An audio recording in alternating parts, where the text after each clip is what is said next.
Now, India is also expected to lead the global energy demand in the coming years. The country's rich demographics and growing consumption calls for more energy production. But what are the speed bumps in India's road to self-sufficiency in power generation? Take a look at this report to know more.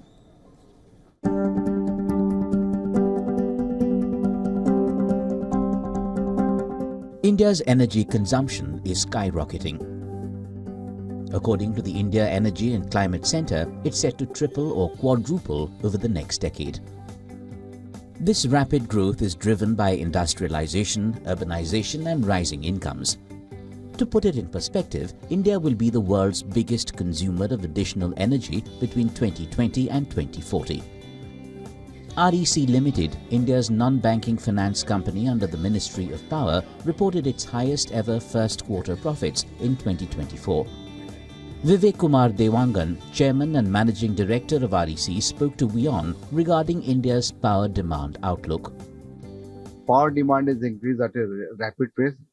We foresee that power demand increase at the rate of 8 to 10% per annum. The mix of the generation mix, optimal generation mix exercise has been carried out by the Central Electricity Authority, a technical arm of the Ministry of Power. And India has then embarked into a very ambitious energy transition target.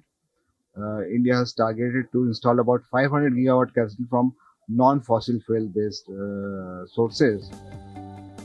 However, the country currently lags behind in energy infrastructure investment by $1 to $2 trillion.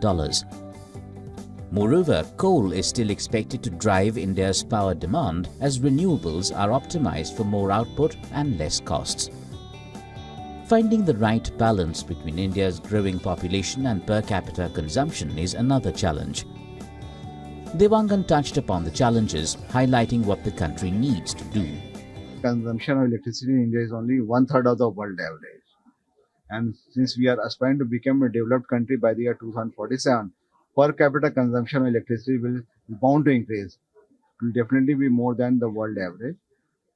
So the energy demand is likely to grow to about 8 to 10% per annum. For that, we'll have to develop different sources of energy to meet our increasing energy demands. India faces a complex energy landscape. On one hand, it needs to bridge a massive infrastructure gap to meet surging energy demand. On the other hand, it must accelerate the adoption of renewables to combat climate change. V.K. Singh, Director of Projects at REC Limited, gave us a breakdown of what India's energy mix would look like. There's a plan, there's a resource adequacy plan prepared by Central Electricity Authority and approved, of course, by the Ministry of Power, in which 777 gigawatt of electricity capacity installation target is there by 2020 and 30. In this particular 777 gigawatt of capacity, 277 will be fossil fuel based, which includes coal, gas, lignite, etc. And 500 gigawatt is going to be renewable energy source. The government's ambitious renewable targets are commendable, but their realization will require substantial investments and policy support. India's energy future hinges on its ability to navigate this complex terrain. Bureau Report, WION World is One. For all the latest news, download the WION app and subscribe to our YouTube channel.